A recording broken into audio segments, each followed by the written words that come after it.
So like the surface level issue might be that they have a lack of money, but then going deeper to be like, well, maybe they're remaining in poverty because they aren't educated, or maybe they're remaining in poverty because they're a marginalized group in the area where they are at, so it's hard for them to like get a job or whatever.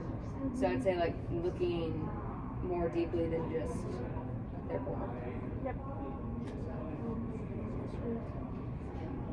Thank you. So, which style of breaking the cycle of poverty do you most resonate with?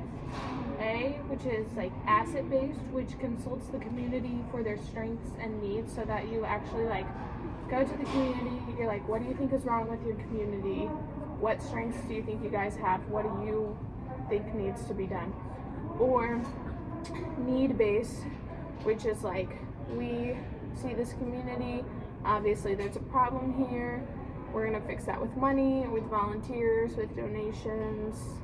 So which one? And there's no like wrong answer, you're not a bad person if you choose one of them.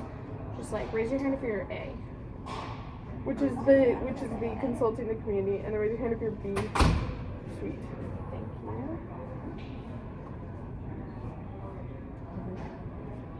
And then from strongly agree to strongly disagree, respond, empowerment is not helpful in breaking the cycle of poverty. So from like strongly agree, kind of disagree, strongly disagree. Strongly disagree. Strongly disagree. Disagree. Its empowerment is not helpful in breaking the cycle of poverty. Let's say disagree. Okay.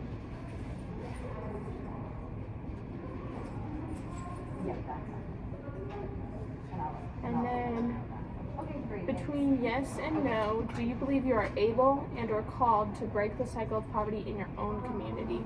And specify between able and called. So like, yes, I feel called, but no, I do not feel able. Or like, yes, I feel able, but I don't necessarily feel called. Or like, no to both or yes to no. So.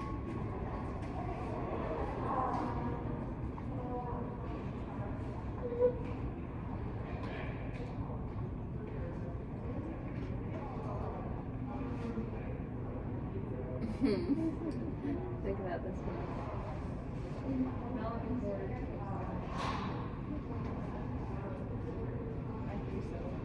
Anyone else? How do you feel able and called to break the cycle of poverty in your own community? I think I feel able, but not necessarily called.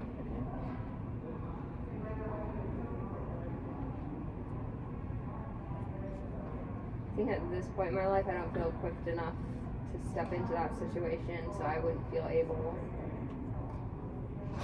And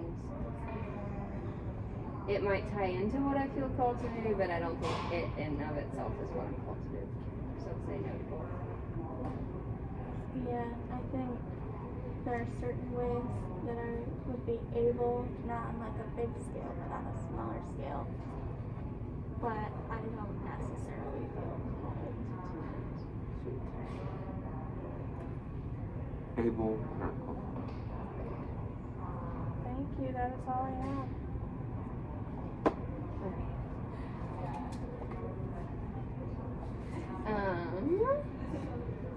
Alright. Number 1.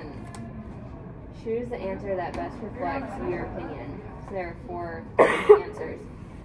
A, I know a ton about global poverty and how it should be addressed. B, I know a decent amount about global poverty and how it should be addressed.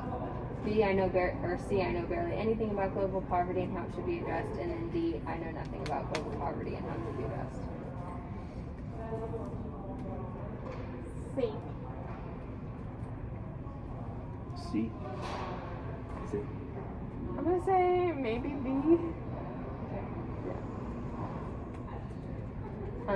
Number 2. On a scale of 1 to 5, how much do you know about the organization The Skipping Stone?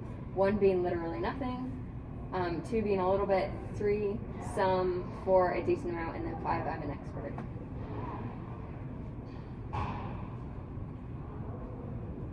Before this conversation, I would have said 1, but now I know like kind of what they do, but I think I'm still 1. Okay. Yeah. I'll go 2.